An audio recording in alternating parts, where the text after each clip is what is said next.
മഴമേഘങ്ങൾ കനത്തു തുടങ്ങി. നമ്മളൊരു കാലവർഷത്തിലേക്ക് പ്രവേശിച്ചിരിക്കുകയാണ്. അല്ലാഹു സന്തോഷകരമായ മഴ അനുഭവങ്ങളും അതിന്റെ ബർക്കത്തുകളും നമുക്ക് പ്രദാനം ചെയ്യുമാറാകട്ടെ. നിത്യവൃത്തി എടുത്ത് ജീവിക്കുന്ന ആളുകളെ സംബന്ധിച്ചിടത്തോളം തൊഴിലും ജോലിയും ഇല്ലാത്ത കാലമാണ്.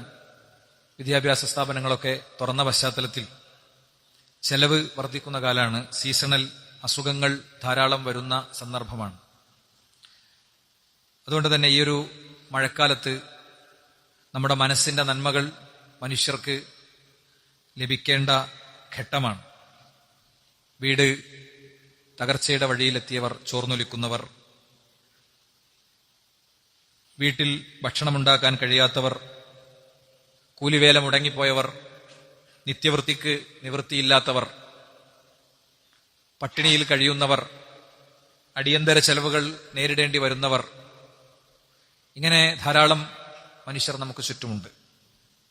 തീവ്രമായ അനുഭവത്തിന്റെ പശ്ചാത്തലത്തിൽ നിന്ന് മാത്രം ബോധ്യപ്പെടുന്ന കുറെ യാഥാർത്ഥ്യങ്ങളുണ്ട്. അതുകൊണ്ട് തന്നെ നമ്മുടെയൊക്കെ ജീവിതത്തിൽ ആയിരക്കണക്കിന് കാര്യങ്ങൾക്ക് ഒരിക്കൽ പോലും അൽഹംദുലില്ലാ പറയാൻ നമുക്ക് പറ്റിയിട്ടില്ല. ജീവിതത്തിൽ ഒരിക്കൽ പോലും നമ്മൾ അൽഹംദുലില്ലാ പറയാത്ത ആയിരം കാര്യങ്ങൾ ഉണ്ടാകാറുണ്ട്. കുറച്ച് വർഷങ്ങൾക്ക് മുമ്പ് എൻ്റെ സ്കൂളിൽ സ്ഥിരമായി ഒരമ്മ വന്നിരുന്നു. പേരക്കുട്ടിയെയും കൊണ്ടുവരുന്ന അമ്മ രാവിലെ മുതൽ വൈകുന്നേരം വരെ അവിടെ ഇരിക്കും. കഞ്ഞി വെക്കുന്ന തൊഴിലാളികളുടെ കൂടെ പച്ചക്കറി വെട്ടിയും മറ്റൊക്കെ സഹകരിച്ച് കുറെ നേരം അവിടെ ഇരിക്കും. അവരൊക്കെ പോയി കഴിഞ്ഞാലും പിന്നെ കാണാൻ തൂണിലിങ്ങനെ തൂങ്ങി ഉറങ്ങുന്ന ആ അമ്മയെ ഇപ്പോഴും ഓർക്കാറുണ്ട്. ഇടയ്ക്കൊക്കെ അവരെ കാണാറുണ്ട്, പോകാറുണ്ട്. പേരക്കുട്ടി വളരെ വലിയ ഡിസേബിലിറ്റിയുള്ള, മെന്റൽ ഡിസേബിലിറ്റി തൊട്ട് ഫിസിക്കൽ ഡിസേബിലിറ്റി വരെയുള്ള കുട്ടിയാണ്. ആ കുട്ടിയെ സ്കൂളിൽ എത്തിക്കാനാണ് അവരങ്ങനെ ഇരിക്കുന്നത്. മുമ്പ് വർക്ക് ചെയ്തൊരു സ്കൂളിൽ ഒരു വാപ്പ കാറിൽ വന്ന് ഡ്രൈവർ സീറ്റ് ഇങ്ങനെ ചരിച്ചിട്ട് അവിടെ ഇങ്ങനെ കിടക്കും. കുട്ടി ഓട്ടിസം ബാധിതനാണ്. അപ്പൊ സ്വാഭാവികമായും കുട്ടി വയലന്റ് ആയാൽ പിന്നെ ആർക്കും ഒന്നും ചെയ്യാൻ കഴിയില്ല. അപ്പൊ വയലന്റ് ആയ കുട്ടിയെ കാറിലേക്ക് പിടിച്ചിട്ട് കൊണ്ടുപോകും. ഓരോ ദിവസവും നേരത്തെ സ്കൂൾ വിടണമെന്നല്ല ആ രക്ഷിതാവ് ആഗ്രഹിക്കുന്നത്. പരമാവധി കുട്ടിക്ക് സ്കൂളിൽ ഇരിക്കാൻ കഴിയട്ടെ എന്നാണ് ആഗ്രഹിക്കുന്നത്. തന്റെ തൊഴിൽ അതിനനുസരിച്ച് മൂപ്പര് മാറ്റിയിരിക്കുകയാണ്. ആ കടന്ന കടത്തത്തിലും ആ നൃത്തത്തിലും ആ ഇരുത്തത്തിലും ചെയ്യാവുന്ന വിധമുള്ള ഒരു തൊഴിൽ. നീണ്ട വർഷങ്ങൾ കാത്തിരുന്ന് കിട്ടിയ കുട്ടി വലിയ പരീക്ഷണമായി മാറിയിരിക്കുകയാണ്. ഞാൻ ഈ മിമ്പറിൽ എപ്പോഴും ആവർത്തിച്ച് പറയുന്ന വാചകം വീണ്ടും പറയാണ്. വീട്ടിൽ കുസൃതികൾ കാണിക്കുന്ന കുട്ടികളും അവരുടെ ബഹളങ്ങളുമൊക്കെ നമുക്ക് അസ്വസ്ഥതയും നമുക്ക് പ്രശ്നവും നമുക്ക് പ്രതിസന്ധിയും നമുക്ക് അലോസരവുമാകുമ്പോൾ കുട്ടിയൊന്ന് മിണ്ടിക്കിട്ടാൻ, കുട്ടിയൊന്ന് അനങ്ങിക്കിട്ടാൻ, കുട്ടിയൊന്ന് ഓടിക്കിട്ടാൻ ഒക്കെ ഫിസിയോതെറാപ്പിസ്റ്റിന്റെ അടുത്തും വ്യത്യസ്തമായ ഹോസ്പിറ്റലിലെ ഡിപ്പാർട്ട്മെന്റുകളിലൊക്കെ കാലം കഴിക്കുന്ന ഒരുപാട് രക്ഷിതാക്കളുണ്ട്. ഞാൻ ഈ ഒരു കാര്യം ഇവിടെ ഓർമ്മിപ്പിച്ചത്, നിത്യരോഗവും ചികിത്സയും ഒക്കെ മക്കളുടേതായി മാതാപിതാക്കളുടേതായി സ്വന്തമായി ഒക്കെ ചെയ്യുന്ന ആളുകൾ, അവർ കൂലിവേലക്കാർ കൂടിയാണെങ്കിൽ ഈ മഴക്കാലവും ഈ ശക്തമായി മഴ പെയ്യുന്ന സീസണൊക്കെ അവരെ സംബന്ധിച്ചിടത്തോളം വലിയൊരു പ്രയാസമുള്ള ഘട്ടമാണ്. അതുകൊണ്ട് തന്നെ നമുക്ക് ചില ബാധ്യതകളുണ്ട്. ഇസ്ലാമിനെന്ത് സൗന്ദര്യമാണ്, ഇസ്ലാമിനെന്ത് ഭംഗിയാണ്. അയൽക്കാരന്റെയും ബന്ധുവിന്റെയും കുടുംബക്കാരന്റെയും നാട്ടുകാരന്റെയും ചട്ടിയിൽ വേവിക്കാൻ, കുടുക്കയിൽ വേവിക്കാൻ ഭക്ഷണമുണ്ടോ എന്ന് പരിശോധിക്കാൻ വിശ്വാസത്തിന്റെ പേരിൽ പറഞ്ഞ ഏകമതം ഇസ്ലാമാണ്. നമ്മൾ നല്ല ഭക്ഷണം കഴിക്കുമ്പോൾ അയൽക്കാരൻ പട്ടിണി കിടക്കുകയാണെങ്കിൽ കുറവ് വരുന്നത് നിന്റെ മാന്യതയിലും നിന്റെ യോഗ്യതയിലുമല്ല, മറിച്ച് നിന്റെ വിശ്വാസത്തിലാണ് എന്ന് പഠിപ്പിക്കുകയാണ് ഇസ്ലാം. എന്തു ഭംഗിയുണ്ട് ഇസ്ലാമിന്. നിന്റെ അയൽക്കാരന്റെ കാര്യത്തിൽ പറഞ്ഞ് റസൂലുള്ളാഹി സ്വല്ലല്ലാഹു അലൈഹി വസല്ലം പിന്നീട് ഞാൻ മരിച്ചാൽ എന്റെ സ്വത്തിൽ അവർക്ക് ഓഹരിയുണ്ട് എന്ന് പറയുമോ എന്ന് ഞാൻ വിചാരിച്ചു. മാസാല ജിബ്രീൽ യൂസീനി ബിൽ ജാരി ഹത്താ വനന്തു അന്നഹു സയുവരിസു. ഞാൻ മരിച്ചാൽ ഭാര്യക്ക്, മകന്, അങ്ങനെ പലർക്കും ഓഹരിയുള്ളതുപോലെ അയൽക്കാരന് ഓഹരിയുണ്ടെന്ന് റസൂലുള്ളാഹി പറയുമോ എന്ന് വിചാരിക്കുന്ന അത്ര, അത് പറഞ്ഞില്ല, അത് വിചാരിക്കുന്ന അത്ര പ്രവാചകൻ എന്നെ അയൽപ്പക്കത്തിന്റെ കാര്യത്തിൽ ഉപദേശിച്ചു എന്നാണ്. അതുകൊണ്ട് ഇന്ന് ഖുത്ബ കഴിഞ്ഞ് ചെന്നാൽ നമുക്ക് കുടുംബത്തോട്, ഭാര്യയോടൊക്കെ ആദ്യം ചർച്ച ചെയ്യാനുള്ള കാര്യം, ഈ മഴക്കാലം വരുമ്പോ നമ്മുടെ ഒരു കിറ്റ് ചെല്ലേണ്ട, നമ്മുടെ ഒരു ആശ്വാസത്തിന്റെ വിളി ചെല്ലേണ്ട, നല്ല കാറ്റും മഴയും ഇടിയൊക്കെ ഉണ്ടാകുമ്പോ ഞാൻ അവിടെ നിൽക്കണ്ട, ഇവിടെ റൂമുണ്ട്, ഇങ്ങോട്ട് പോരും എന്ന് പറയേണ്ട ആളുകളുണ്ടോ? ആയിരക്കണക്കിന് വാടക വീടുകളിൽ കഴിയുന്ന മനുഷ്യരുണ്ട്. അത്ര തന്നെ സുരക്ഷിതമല്ലാത്ത ഇടങ്ങളിൽ കഴിയുന്നവരുണ്ട്. അവർക്ക് എന്തെങ്കിലുമൊക്കെ പറ്റുമ്പോൾ ആ പറ്റിയ വാർത്തയുടെ ആ സംഭവത്തിന്റെ പശ്ചാത്തലത്തിൽ നമ്മൾ വേദനിക്കുകയും സങ്കടപ്പെടുകയും ഒക്കെ ചെയ്യും. ഫ്ലൈറ്റ് ദുരന്തം നമ്മുടെ ഒന്നും മനസ്സിൽ അതുണ്ടാക്കിയ നെടുക്കം ചെറുതല്ല, വളരെ വലിയ നെടുക്കം നമുക്കുണ്ടാക്കിയ സംഭവമാണ് അല്ലേ. ഒരു ബോയിലിംഗ് ഫ്ലൈറ്റ് പൂർണ്ണമായി തകരുകയും അതിൽ നിന്ന് ഒരു മനുഷ്യനെ മാത്രം പഠിച്ചവൻ ജീവിതത്തിലേക്ക് വിടുകയും ബാക്കി മുഴുവൻ മനുഷ്യരെയും തിരിച്ചു കൊണ്ടുപോവുകയും ചെയ്തു. ഇങ്ങനത്തെ ദുരന്തങ്ങളൊക്കെ ഉണ്ടാകുമ്പോൾ മാത്രമല്ല, പ്രവാസികളൊക്കെ എന്റെ ഖുത്ബ കേൾക്കുന്ന, യൂട്യൂബിൽ നിന്ന് കേൾക്കുന്ന ധാരാളം ആളുകളുണ്ട്. നിങ്ങളൊക്കെ വീട് അടച്ചിട്ടിരിക്കുകയാണ്. ആ അടച്ചിട്ട വീട്ടിൽ ഈ 2-3 മാസത്തേക്ക് മാത്രം താമസിപ്പിക്കേണ്ട ആരെങ്കിലും കുടുംബത്തിലും ബന്ധത്തിലൊക്കെ ഉണ്ടോ? നമ്മൾ വളരെ പണിപ്പെട്ട് പ്രയാസപ്പെട്ടുണ്ടാക്കുന്ന വീടാണ്, ബെഡ്റൂമാണ്, കാര്യമാണ്. എല്ലാ ബെഡ്റൂമും കൂടി തുറന്നെടുക്കണ്ട, അവരത്യാവശ്യം ഒരു ചെറിയ തോതിൽ ജീവിക്കട്ടെ. ഇങ്ങനെ എല്ലാ നിലക്കുമുള്ള സ്വതക്കകളെ കുറിച്ച് ചിന്തിക്കേണ്ട സമയമാണ്. സംസാരം കൊണ്ടുള്ള സ്വതക്ക, മനസ്സുകൊണ്ടുള്ള സ്വതക്ക, പണം കൊണ്ടുള്ള സ്വതക്ക, സ്പേസ് കൊണ്ടുള്ള സ്വതക്ക, എല്ലാത്തരം സ്വതക്കകൾ കൊണ്ടും ചിന്തിക്കേണ്ട ഒരു കാലമാണ്. നമുക്ക് വണ്ടിയുണ്ട്, നമ്മളെ തൊട്ടടുത്ത വീട്ടിൽ നിന്ന് പോരുന്ന ആൾക്ക് വണ്ടിയില്ല, ജുമായാണ്, വെള്ളിയാഴ്ചയാണ്, ഖുറാൻ ക്ലാസ് ആണ്, സിയാറി ആണ്, ആലോചിക്കണം അല്ലെ, അവരെങ്ങനെ കൊണ്ടുപോകും, അവരെങ്ങനെ പോകും.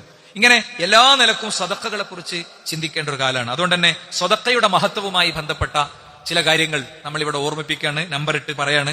നമ്മൾ ഒരു നാണയം കൊടുക്കുന്നുണ്ടെങ്കിൽ, ഒരു ചിന്ത കൊടുക്കുന്നുണ്ടെങ്കിൽ, ഒരു പ്രവർത്തനം ചെയ്യുന്നുണ്ടെങ്കിൽ അതിലൊക്കെ ഈ മഹത്വം പ്രതീക്ഷിക്കണം, അപ്പോഴേ പുണ്യം കിട്ടുള്ളൂ. നമ്മളൊക്കെ ഇങ്ങനെ ഇപ്പോൾ എല്ലാ വെള്ളിയാഴ്ചയുടെ ബക്കറ്റ് ഉണ്ടാവും, ചില ആഴ്ച അനൗൺസ് ചെയ്യുന്ന ബക്കറ്റായിരിക്കും, ചില ആഴ്ച അനൗൺസ് ചെയ്യാത്ത ബക്കറ്റായിരിക്കും.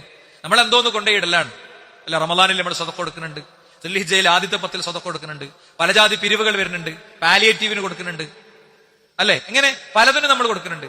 ആ കൊടുക്കുന്നതിലൊക്കെ നമ്മൾ ഒന്നാണ് കൊടുക്കണമെങ്കിൽ അതിന് ഒരുപാട് കിട്ടാണ്ട്. അതാ സ്വതക്കന്റെ പ്രത്യേകത.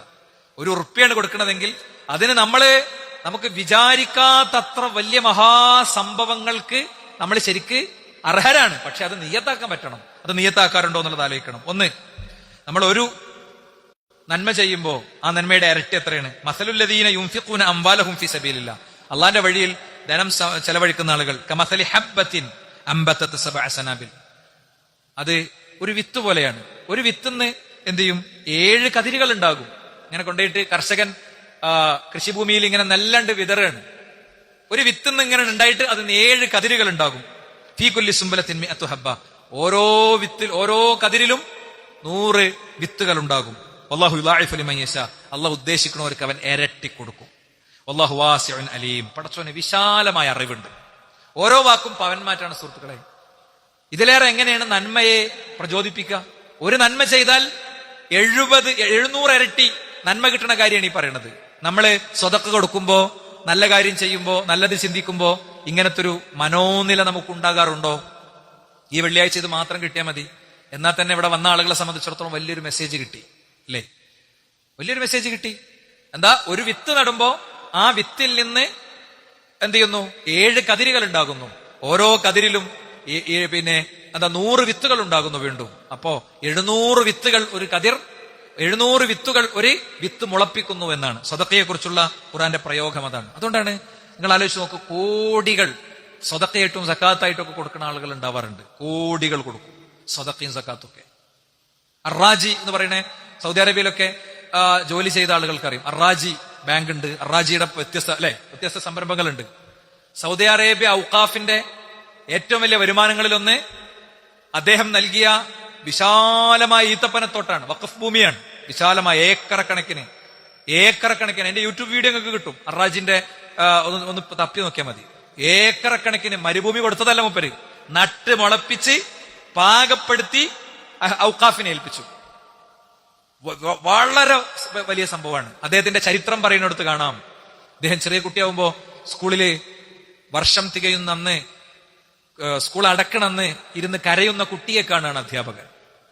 അപ്പൊ എന്താ മോനെ കരയണു? അടുത്ത വർഷം സ്കൂളിലെ ബസ്സിന് കൊടുക്കാനുള്ള ഫീസ് എനിക്കില്ല, അതുകൊണ്ട് അടുത്ത വർഷം എനിക്ക് വരാൻ പറ്റൂല. അപ്പൊ അധ്യാപകൻ ആശ്വസിപ്പിച്ചു. ആ 1 ദിർഹം ഞാൻ തരാം. 1 ദിർഹം കൊടുത്തു. എപ്പോഴോ അവൻ വളർന്നു വലുതായി. അല്ലാഹു സുബ്ഹാനഹു വ തആല യുളാഇഫു ലിമൻ യശാ എന്നാണ്. അല്ലാഹു ഇരട്ടി കൊടുക്കും. ഇരട്ടിയൊന്നുമല്ല, എത്രയോ ഇരട്ടി കൊടുത്തു. സൗദി അറേബ്യന്റെ അന്നത്തെ രാജാവിന്റെ ആസ്തിയോളം പോകുന്ന ആസ്തി അദ്ദേഹത്തിനുണ്ടായി. ഒരു ദിവസം ഒരു മനോഹരമായ വാഹന വ്യൂഹം ആ സ്കൂളിലേക്ക് വരികയാണ്, അല്ലെങ്കിൽ ആ വ്യക്തിയെ തേടി വരികയാണ്, ആ വ്യക്തിയുടെ വീട്ടിലേക്ക് വരികയാണ്. ആര്? അന്നത്തെ അധ്യാപകന്റെ വീട്ടിലേക്ക് വരികയാണ്. ആ വാഹന വ്യൂഹത്തിൽ നിന്ന് തനിക്ക് പരിചയമില്ലാത്ത ഒരാൾ ഇറങ്ങി വന്നു. അവിടുത്തെ ഏറ്റവും മഹാസമ്പന്നൻ പരിചയപ്പെടുത്തി. അപ്പൊ സന്തോഷായി. ഞാൻ നിങ്ങളെ ശിഷ്യനാണ്. അന്ന് കൊടുത്ത 1 ഉറുപ്പ്യനെ കുറിച്ച് ഓർമ്മിപ്പിച്ചു. എന്നിട്ട് ഒരുപാട് സമ്പാദ്യം ഈ അധ്യാപകന് കൊടുത്തിട്ട് പോയി. അന്ന് കൊടുത്ത 1 റുപ്യ പടച്ചോനെ ഇരട്ടിപ്പിച്ചതാണ്. മനസ്സിലായില്ലേ?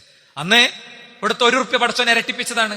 സഹോദരന്മാരെ, ഇത്തരം ധാരാളം അനുഭവ കഥകൾ അറബ് സമൂഹം ധാരാളം പങ്കുവെക്കും. സ്വതക്കന്റെ പിന്നെ ഇതിന്റെയൊക്കെ ഹദീസും കാര്യമൊക്കെ കോട്ട് ചെയ്തൊരു പ്രഭാഷകൻ പ്രസംഗിച്ചതിന്റെ അടിയിൽ കാണാം. അതേപോലെ ഒരു സംഭവ കഥയാണ്. എന്താ അറിയോ? വളരെ ദരിദ്രനായ ഒരു കുട്ടി, യതീമായ കുട്ടി, അവൻ ഒരു നേരത്തെ അന്നം തേടി ഇങ്ങനെ നടക്കണം. വലിയൊരു വീട് കണ്ടു. ആ വീട്ടിലേക്ക് കയറി ചെന്നു. ആ വീട്ടിലുള്ള സ്ത്രീ ഒരു വലിയ പാത്രത്തിൽ പാല് കൊടുത്തു. അവൻ ആ പാല് വയറു നിറയെ കുടിച്ച് അവൻ തിരിച്ചുപോയി. നീണ്ട വർഷങ്ങൾ കഴിഞ്ഞപ്പോൾ ഇവരുടെ പലരും മരിച്ചുപോയി. ഇവർ ഒറ്റപ്പെട്ടു. ഈ സ്ത്രീ ഒറ്റപ്പെട്ടു, വയോധികയായി, സമ്പാദ്യങ്ങളൊക്കെ നഷ്ടപ്പെട്ടു. അങ്ങനെ ഉണ്ടാവും അല്ലെ? ഒരു കാലത്ത് നാട്ടിലെ മഹാസമ്പന്നരും പിന്നെ ലാൻഡ് ലോഡുകളൊക്കെ ആയിരുന്ന ആളുകൾ പിന്നീട് അവരുടെ വീട്ടിൽ ജോലി ചെയ്ത ആളുകളെക്കാളും ദരിദ്രരായി മാറുന്നതിന്റെ ഉദാഹരണം നമ്മളെ നാട്ടിലുണ്ട്. ഒരു 500 മീറ്റർ ചുറ്റളവിൽ വേണമെങ്കിൽ നോക്കിയാൽ കിട്ടും അല്ലെ? അത്ര കൃത്യമാണ് പടച്ചോന്റെ നടപടിക്രമങ്ങളും പദ്ധതികളൊക്കെ. അപ്പൊ സ്വാഭാവികമായിട്ടും ഈ സ്ത്രീ അവിടുത്തെ ഒരു ഹോസ്പിറ്റലിൽ അഡ്മിറ്റായി. ഉള്ള കാശൊക്കെ തീർന്നു. ഡിസ്ചാർജ് വാങ്ങി പോകാൻ ഒരുങ്ങുമ്പോ അവരെ നേഴ്സ് ബാക്കിയുള്ളവരൊക്കെ തടഞ്ഞു. അവിടെ നിങ്ങളിത് ഇങ്ങനെ ഡിസ്ചാർജ് ആകാൻ പറ്റില്ല എന്ന് പറഞ്ഞു. അവസാനം ബില്ല് വരുന്ന ദിവസം ഇവരിങ്ങനെ ഭയന്നിരിക്കുമ്പോ സിസ്റ്റർ അവരോട് പറഞ്ഞു, നേഴ്സ് അവരോട് പറഞ്ഞു, പിന്നെ നിങ്ങൾ പേടിക്കേണ്ട, ഇവിടുത്തെ ഡോക്ടർ നല്ല ഡോക്ടറാണ്, നല്ല മനുഷ്യനാണ്, അയാൾ വലിയ അലിവും കനിവും ഒക്കെ ഉള്ള ഒരാളാ, നിങ്ങൾ ബേജാറണ്ട കേട്ടോ, ഡോക്ടർക്ക് നിങ്ങളോട് എന്തൊരു സ്നേഹമുള്ള പോലെ എനിക്ക് തോന്നിയിട്ടുണ്ട്, അതൊക്കെ ശരിയായിക്കോളും. അവസാനം ബില്ലിങ്ങനെ റെഡ് ഇങ്ക് കൊണ്ട് ക്രോസ് ചെയ്തിട്ട്, റെഡ് മഷി പേന കൊണ്ട് ക്രോസ് ചെയ്തിട്ട് പിന്നെ ആ ഡോക്ടർ എഴുതി വെച്ച വാചകം ഇതായിരുന്നു: അന്ന് തന്ന ഒരു വിശക്കുന്ന ദാഹിക്കുന്ന സമയത്തെ പാൽപാത്രത്തിന്റെ ആ പാലിന്റെ വിലയാകാത്തത് കൊണ്ട് നിങ്ങൾക്ക് ഇവിടെ പൈസയൊന്നും നടക്കാതെ പോകാം എന്നായിരുന്നു. ഇത് ശരിക്കുള്ളൊരു കഥയായിട്ടാണ് ഞാൻ ഫേസ്ബുക്കിൽ ഒരാൾ എഴുതി വെച്ചത് കണ്ടത്. ഇത് ശരിക്കുള്ളതല്ലാന്ന് വിചാരിച്ചോളൂ നിങ്ങൾ കേട്ടോ, ശരിക്കുള്ളതല്ല വിചാരിച്ചോ. നമുക്കതിൽ പാഠമുണ്ട്, കൊടുത്താലേ കിട്ടുള്ളൂ. അതാണ് ഇരട്ടി ഇരട്ടി കിട്ടും എന്നതിനെ കുറിച്ചുള്ള ഖുർആന്റെ ആ പ്രയോഗത്തിൽ നമുക്ക് വലിയ പാഠമുണ്ട്. ഇനി നിങ്ങൾ നോക്കൂ, സൂറത്ത് ആലി ഇംറാനിലെ മറ്റൊരു ആയത്ത് ഇതാണ്: അല്ലദീന യുൻഫിഖൂന ഫിസ്സറാഇ വദ്ദറാഇ. എന്താ? വിഷമത്തിന്റെ ഘട്ടത്തിലും അതേപോലെ തന്നെ സന്തോഷത്തിന്റെ ഘട്ടത്തിലൊക്കെ ചെലവഴിക്കുന്ന ആളുകൾ. വൽ കാളിമീനൽ ഗൈള, ദേഷ്യത്തെ പിടിച്ചു നിർത്തുന്നവർ. വൽ ആഫീന അനിന്നാസ്, ജനങ്ങൾക്ക് പുറത്തു കൊടുക്കുന്നവർ. വല്ലാഹു യുഹിബ്ബുൽ മുഹ്സിനീൻ, അള്ളാഹു മുഹ്സിനീങ്ങളെ ഇഷ്ടപ്പെടുന്നുണ്ട്. അപ്പോ മുഹ്സിൻ എന്നുള്ളത് മുഅ്മിൻ എന്നുള്ളതിന്റെ മേലുള്ള പദവിയാ. ശരിക്കും ശ്രദ്ധിച്ച് കേൾക്കുക. മുഹ്സിൻ എന്നുള്ളത് മുഅ്മിൻ എന്നുള്ളതിന്റെ മേലുള്ള പദവിയാ. മുഅ്മിൻ എന്ന് പറഞ്ഞാൽ കലർപ്പില്ലാതെ, ഒന്നിലും കലർപ്പില്ലാതെ പക്ക ബിഗൈരി ശാക്കിൻ, സംശയമില്ലാതെ അള്ളാഹിനെ വിശ്വസിച്ച ആള്. എനിക്ക് എന്റെ എല്ലാ ആവശ്യത്തിനും പടച്ചോ മതി. വല്ലാതെ കൊടുക്കുമ്പോ കുട്ടിന്റെ വയറ്റു നോക്കും, ഛർദി നിൽക്കണില്ല, ഞാൻ അപ്പുറത്ത് പോയിട്ട് ഏതോ ഒരാളെടുത്തുനിന്ന് എന്തോ ഒരു സാധനം മന്ത്രിച്ചൊന്ന് കെട്ടാണ്, അവിടെ അള്ളാഹുവിൽ സംശയമുണ്ട്, അതുകൊണ്ടാണ് ആ പണിക്ക് പോണത്. അള്ളാഹുവിൽ തവക്കുലക ഹസ്ബുന അല്ലാഹ്, അള്ളാഹ് മതി അങ്ങക്ക് എന്നുള്ളടത്തൊന്ന് പേക്കുക. അങ്ങനെ അല്ലാത്ത ആളാണ് മുഅ്മിൻ എന്ന് വിളിക്കുക. അതിന്റെ താഴെയുള്ള ആളെയാണ് മുസ്ലിം എന്നൊക്കെ വിളിക്കുക. കാലത്തിൽ ആറാബു ആമന്ന, അറാബികൾ പറഞ്ഞു ഞങ്ങൾ വിശ്വസിച്ചിട്ടുണ്ട്. അപ്പൊ അള്ളാഹ് പറഞ്ഞു, ഇല്ല ഞങ്ങൾ വിശ്വസിച്ചിട്ടില്ല, ഞങ്ങൾ മുസ്ലിങ്ങളായിട്ടുള്ളൂ, നിങ്ങൾ മുസ്ലിങ്ങളായിട്ടുള്ളൂ. മുസ്ലിം മുഅ്മിനാകണമെങ്കിൽ കുറച്ചുകൂടി പണിയുണ്ട്. ഈ മുഅ്മിനിന്റെ മേലുള്ള ദർജയാണ് മുഹ്സിൻ എന്ന് പറയുന്നത്. ആരാ മുഹ്സിൻ? മുഹ്സിൻ എന്ന് പറഞ്ഞാൽ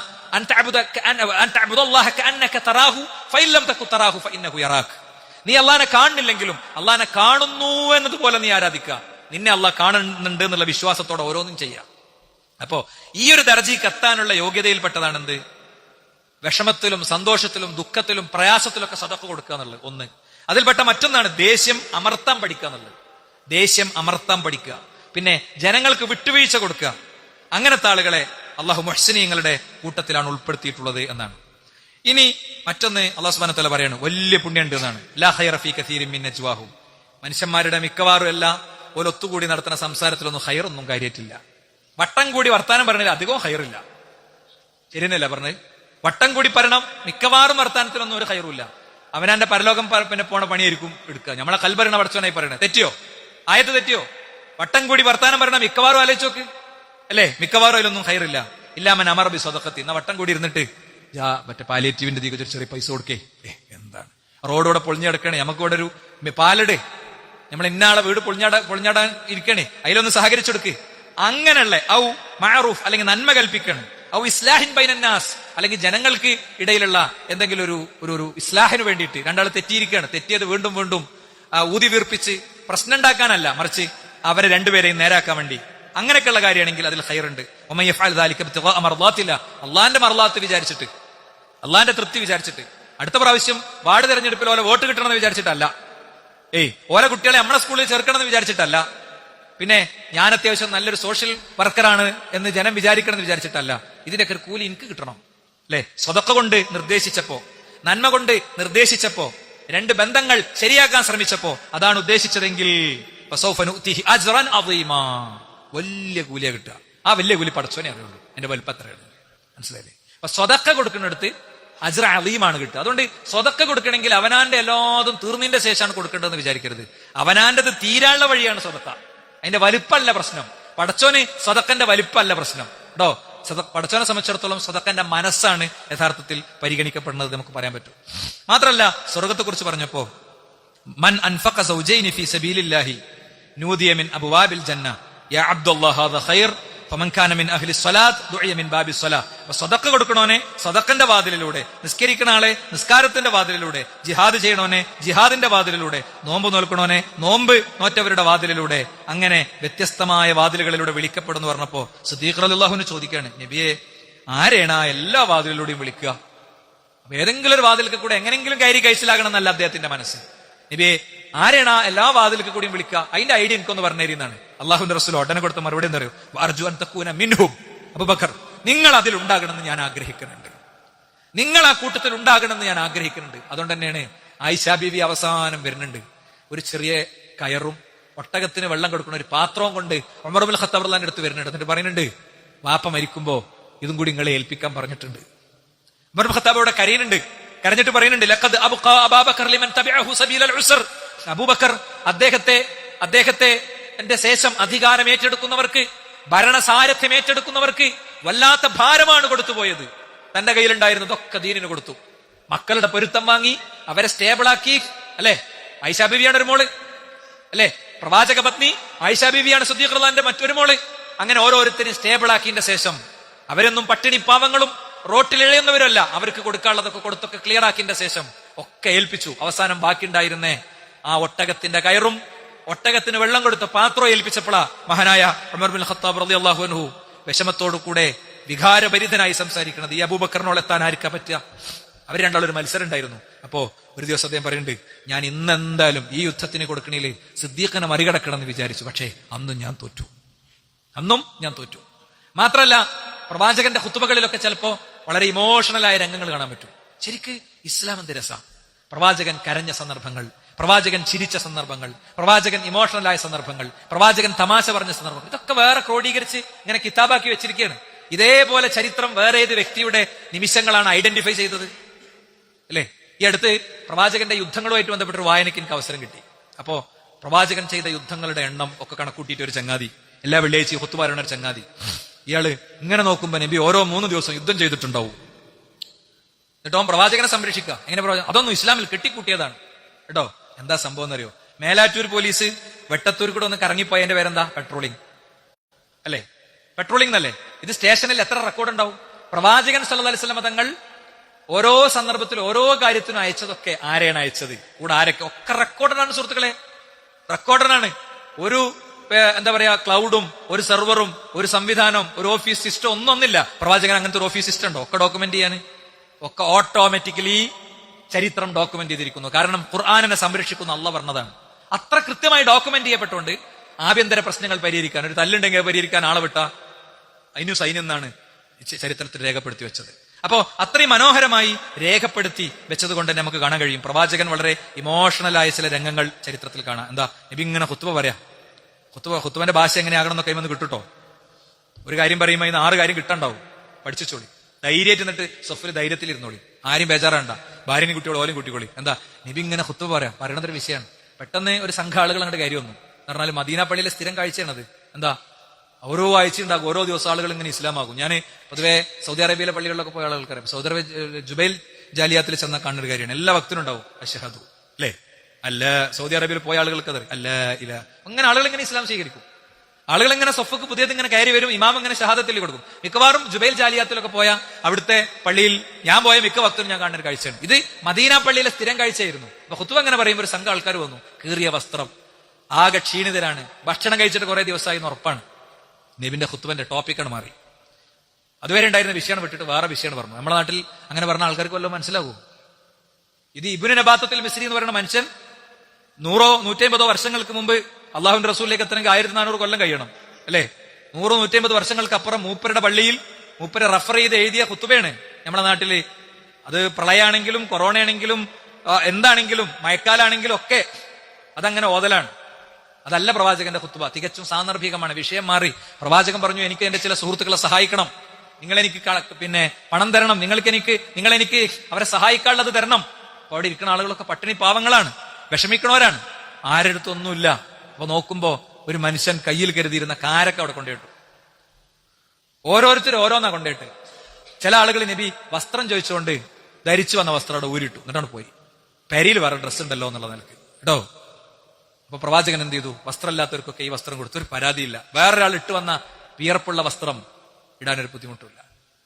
നമ്മളൊക്കെ വീട്ടിൽ ഇടയ്ക്കൊരു പോയിന്റ് ഞാൻ പറയാണ്, നമ്മളൊക്കെ വീട്ടില് മൂത്ത കുട്ടീൻ്റെ അത് ഉണ്ടാവും. അതൊരു പ്രത്യേക സമയം ആകുമ്പോൾ എടുത്ത് വെച്ചിട്ട് അടുത്ത കുട്ടി കൊടുക്കണം. നമ്മുടെ പീസ് റേഡിയോയിൽ ഞാനൊരു വോയിസ് ചെയ്തിട്ടുണ്ടായിരുന്നു, ഒരു മിനിറ്റിന്റെ ഈ ആശയം പറഞ്ഞിട്ടുള്ള ഒരു വോയിസ്. എന്റെ വീട്ടിൽ സ്ഥിരം ചെയ്യുന്ന കാര്യമാണത്. പെങ്ങള് വസ്ത്രം എടുക്കും, പെങ്ങളെ കുട്ടീന്റെ 2 കുട്ടികൾ കഴിഞ്ഞാൽ പിന്നെ എന്റെ കുട്ടിക്ക്, അങ്ങനെ പിന്നെ അനിയന്റെ കുട്ടിക്ക്, ഇങ്ങനെ ഒരു സൈക്കിൾ ഉണ്ട്.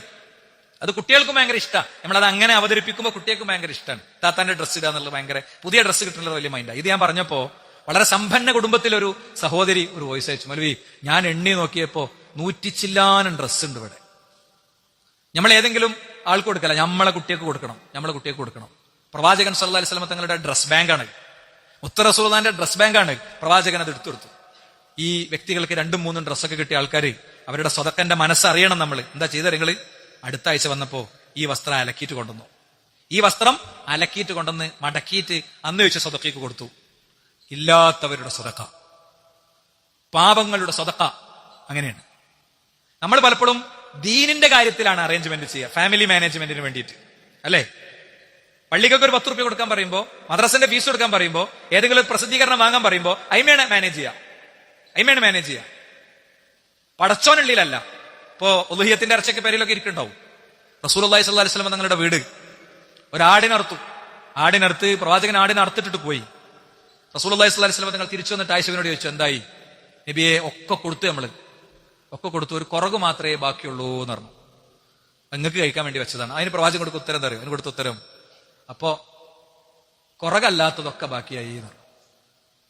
ഐസബി പറഞ്ഞതാ കുറക് ബാക്കിയായി എന്നാണ്. പ്രവാചകൻ പറഞ്ഞ എന്താ?